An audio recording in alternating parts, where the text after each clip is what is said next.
coaching. Je vais vous parler de la question du développement du management augmenté par l'IA au sein des organisations. L'IA, on le sait tous, devient un passage obligé pour nos organisations actuelles. L'intelligence artificielle, elle est désormais une réalité stratégique pour nos entreprises. Selon une enquête de New Vantage Partners, 90% des grandes organisations affirment avoir accéléré leur investissement en IA et en big data ces dernières années. Et cette ruée vers l'intelligence artificielle, elle s'explique par la promesse d'un avantage compétitif immédiat. 75% des entreprises indiquent même une crainte d'être dépassées comme motivation d'investissement. En parallèle, une étude du groupe ADECO que je vous recommande, qui est sortie en novembre de l'année dernière, fait montre d'une adoption rapide des outils d'IA dans le monde du travail, y compris en France. Et ADECO souligne qu'un grand nombre d'entreprises adoptent ces nouveaux outils, mais en insistant sur la nécessité de placer les personnes au cœur de cette révolution.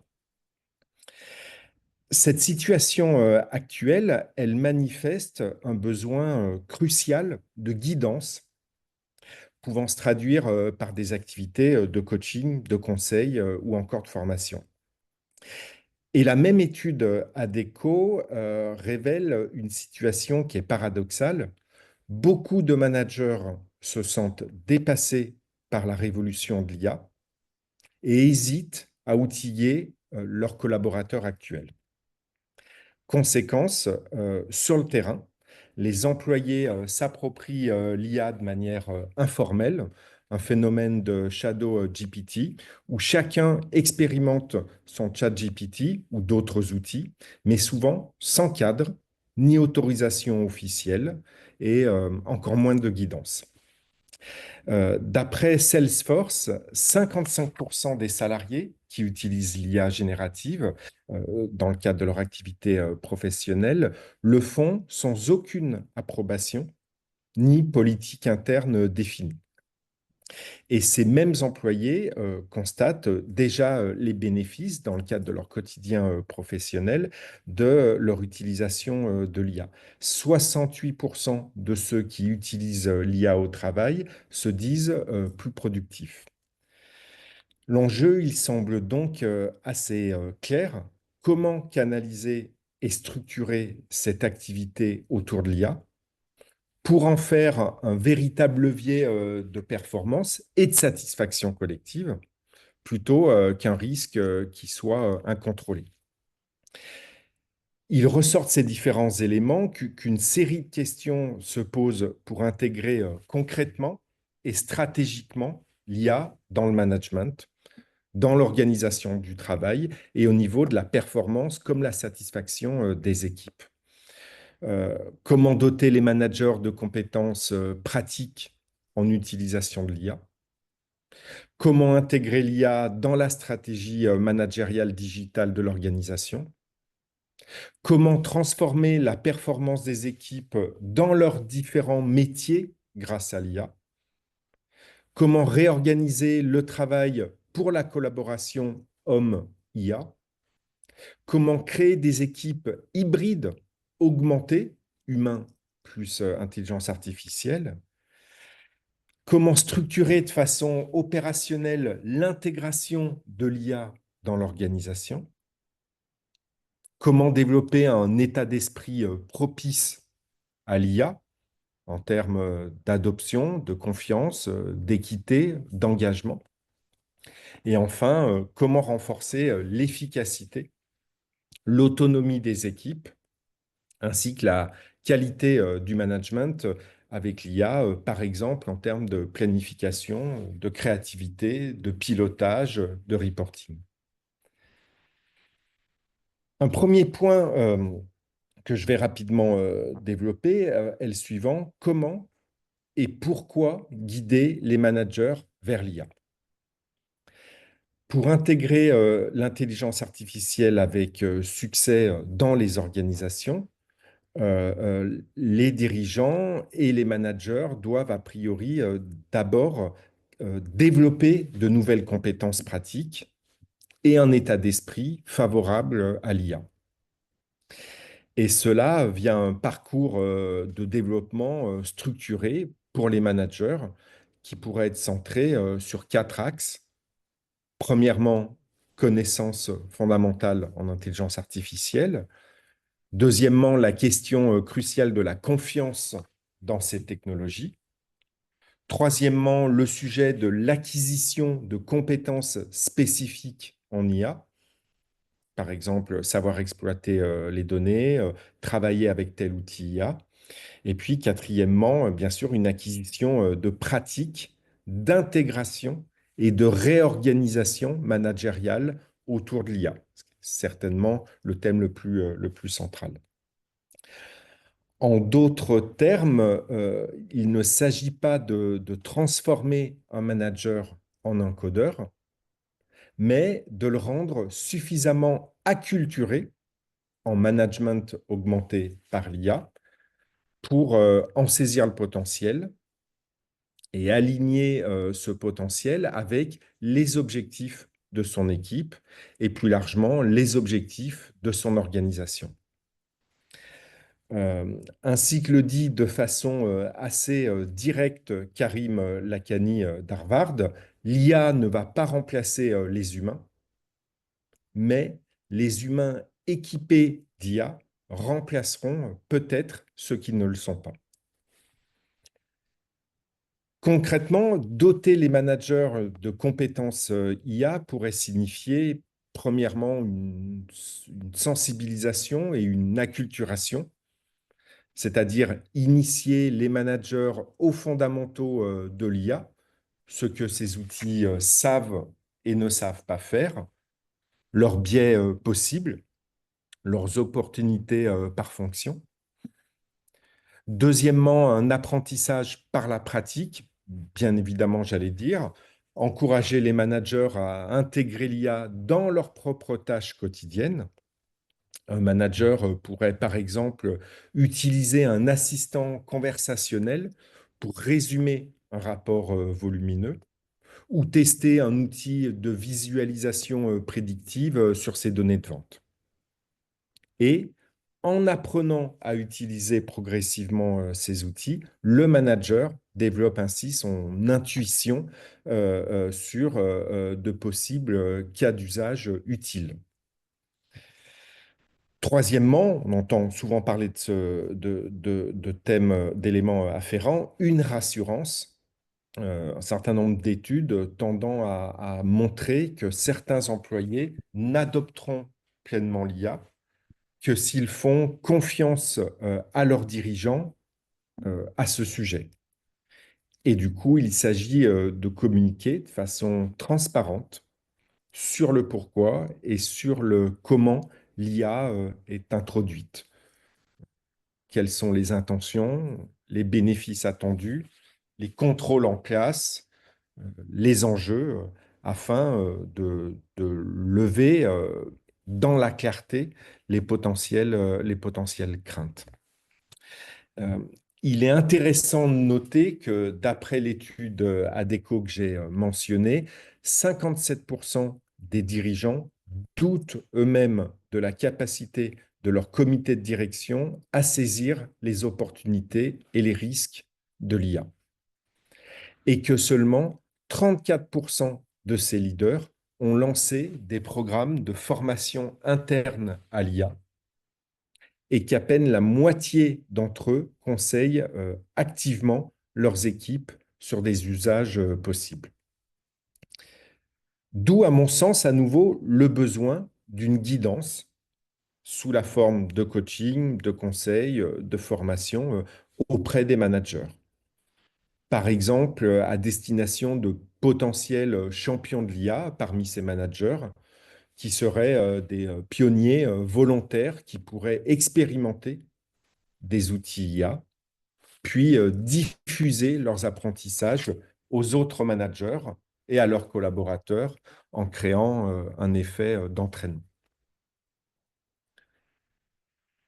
Deuxième point que je vais aborder auprès de vous, comment intégrer l'IA dans la stratégie managériale.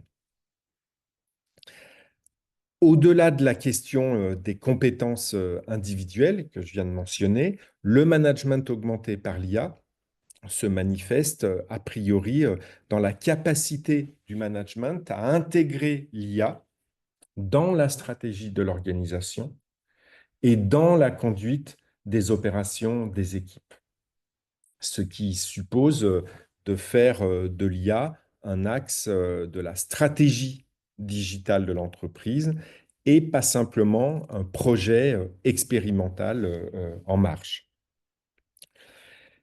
Quelques principes de guidance, à nouveau en coaching, en conseil, en formation, que l'on peut identifier dans ce registre. Premièrement, aligner l'IA sur les objectifs prioritaires de l'organisation, c'est-à-dire lier la guidance d'initiative IA aux KPI et aux objectifs actuels de l'entreprise, en termes de croissance, productivité, de satisfaction client, etc. C'est-à-dire bâtir une feuille de route IA alignée sur les objectifs métiers. Ce qui, du coup, implique en pratique d'identifier les domaines où l'IA peut résoudre un problème concret ou améliorer un processus clé dans l'organisation.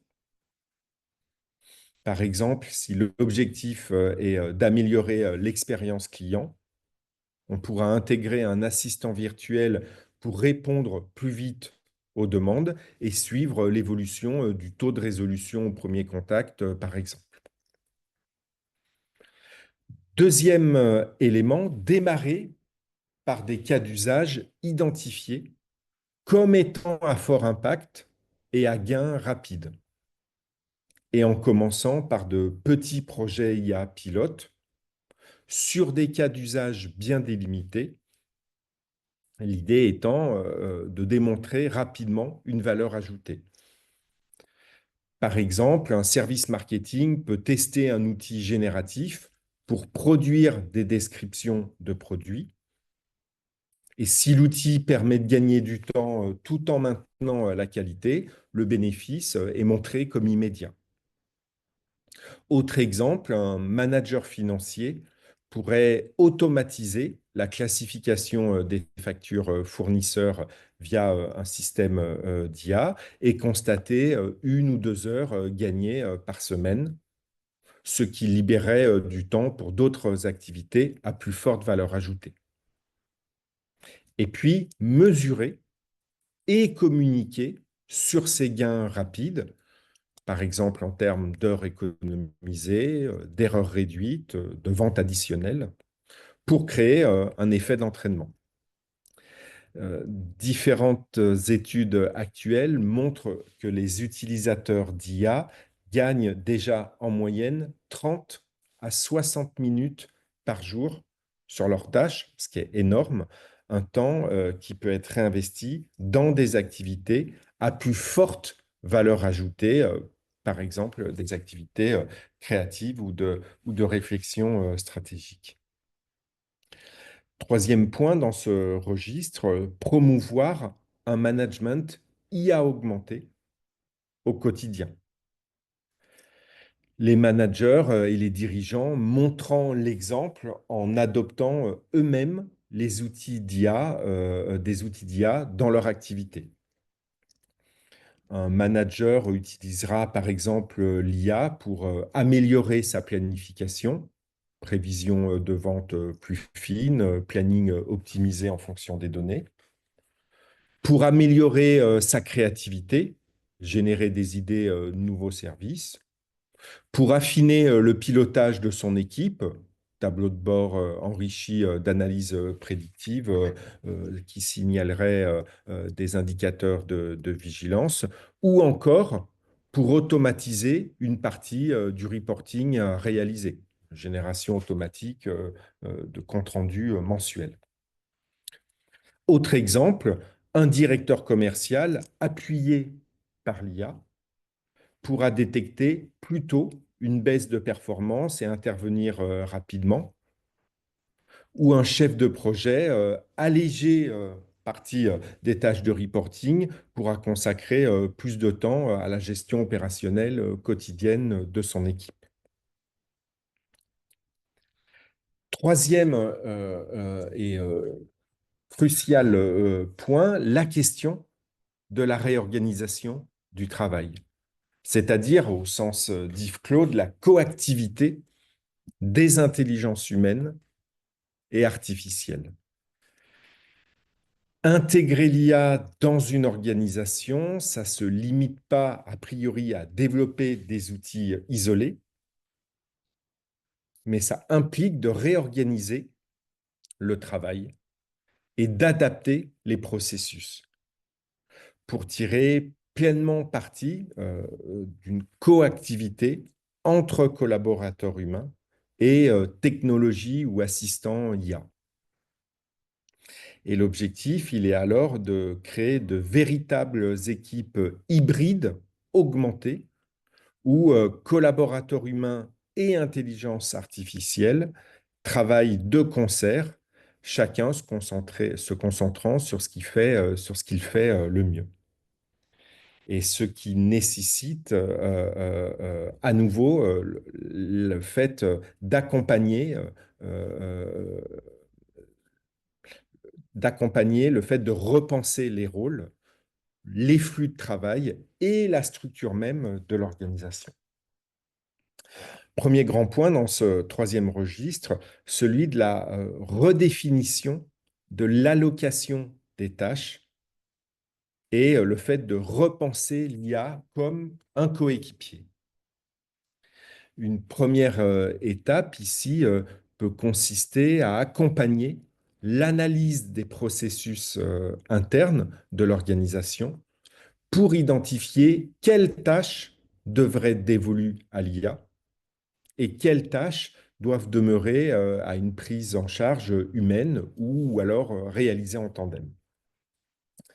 Il s'agit du coup ici de redessiner les flux de travail en intégrant l'IA là où elle constitue une valeur ajoutée. Par exemple, dans un service client, la tâche de réponse initiale peut être assurée par un agent virtuel IA pour les demandes simples. Puis, l'opérateur humain prend le relais pour gérer les cas les plus complexes. Ou dans une équipe projet, une IA peut effectuer une veille automatique, rassembler des données, analyser l'actualité de tel secteur, pendant que l'équipe se focalise sur l'analyse et la prise de décision à partir de ces informations. Ou encore, un contrôleur qualité en usine peut être assisté par une caméra IA qui détecte les défauts sur une chaîne de production en temps réel. Et l'IA signale les anomalies et l'opérateur humain recherche la cause. Il y a fort à parier que certains opérateurs humains vont progressivement considérer l'IA comme une sorte de collègue virtuel. Par exemple, chez un opérateur télécom, l'IA pourra être perçue comme un agent supplémentaire dans l'équipe support, avec son propre poste de travail sur le planning pour traiter les tickets de niveau 1. À noter que régulièrement, il va être également crucial de mettre en place un système de supervision humain. On parle de human in the loop. L'IA effectuant alors certaines tâches de manière autonome, mais un humain vérifie, par exemple, les décisions critiques ou reprend la main en cas de doute. Par exemple, si un algorithme IA propose une décision de crédit bancaire, un analyste humain va contrôler les dossiers atypiques ou les cas limites pour s'assurer qu'il n'y a pas d'erreur. Un rapport Terra Nova souligne qu'en libérant les employés de tâches techniques, la généralisation de l'IA va donner plus de poids aux compétences humaines à valeur ajoutée et au savoir-être, ce qui va dès lors entraîner des changements dans les profils recherchés et les processus de recrutement. Autrement dit, la valeur ajoutée humaine va devenir encore plus déterminante dans un environnement qui est enrichi par l'IA. Deuxième point de cette troisième et dernière partie, créer des équipes hybrides et de nouveaux rôles. Pour que la collaboration des intelligences humaines et artificielles fonctionne, il faudra potentiellement accompagner la création de nouveaux rôles, voire de nouvelles équipes au sein de l'organisation. Plusieurs possibilités ici à évoquer. Premièrement, la constitution d'équipes mixtes, humains plus IA. Peut être utile d'assembler des équipes dédiées, mêlant collaborateurs et systèmes d'IA autour de certains processus, par exemple. Exemple, une banque pourrait mettre en place une équipe conformité augmentée où des juristes travaillent quotidiennement avec un agent IA qui analyse en amont les transactions suspectes.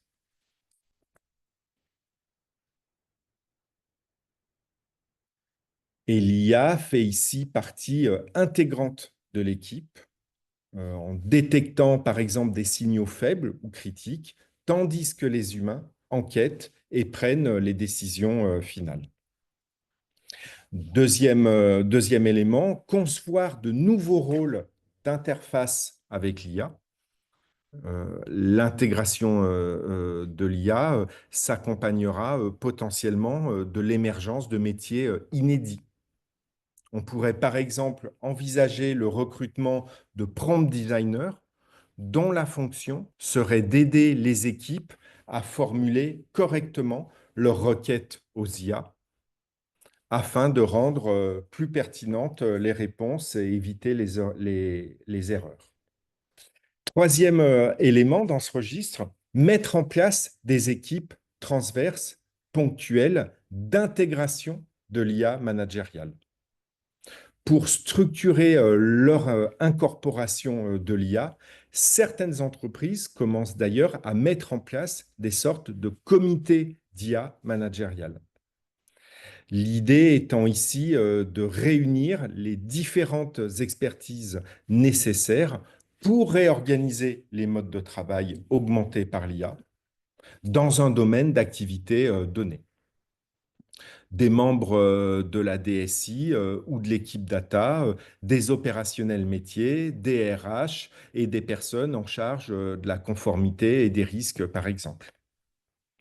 Et cette équipe transversale va identifier les besoins métiers, les technologies IA nécessaires, leur mode d'utilisation en phase avec la culture et les valeurs de l'organisation, définir les priorités sur la base des enjeux, partager les bonnes pratiques, etc.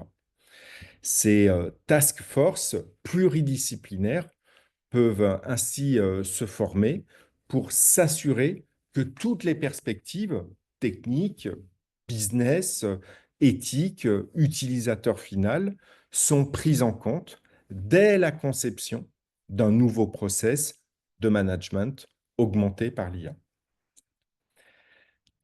Quatrième élément, adapter l'organigramme. Certaines organisations, c'est à noter, commencent à modifier leur organigramme en intégrant la fonction IA au sein de la gouvernance même. On voit par exemple émerger des postes de Chief AI Officer rattachés au COMEX avec comme mission d'orchestrer la stratégie IA dans sa globalité. Et de même, au niveau de chaque direction métier, je l'ai déjà indiqué, il pourra être pertinent de nommer des référents IA au marketing, au juridique, etc., ayant pour fonction de diffuser l'expertise managériale IA acquise. En résumé, au terme de mon intervention, nos entreprises contemporaines augmentées vont rapidement se doter d'une nouvelle architecture humaine autour de l'IA. IA qui devient dès lors un véritable acteur organisationnel avec des équipes hybrides et remaniées où elle tient un vrai rôle opérationnel et, je l'ai mentionné, avec des professionnels de la guidance qui vont avoir pour mission de faire monter les managers en compétences au sujet de ces nouvelles modalités augmentées de travail. Dernièrement, 34% des dirigeants prévoyaient déjà de faire accompagner leurs employés à l'utilisation de l'IA et ce chiffre va très clairement augmenter, ce qui manifeste à nouveau une réelle émergence de besoins de coaching, de conseils et de formation dans ce registre. Et cela en gardant à l'esprit la mise en place d'une vertueuse collaboration entre intelligence humaine et artificielle au service des organisations comme des individus qui les composent. Et les interventions qui vont suivre, notamment celle d'Emmanuel Brochier dans le champ de l'éthique, vont largement développer ces derniers sujets. Voilà, je m'arrête là et on va passer à vos questions si vous le voulez bien.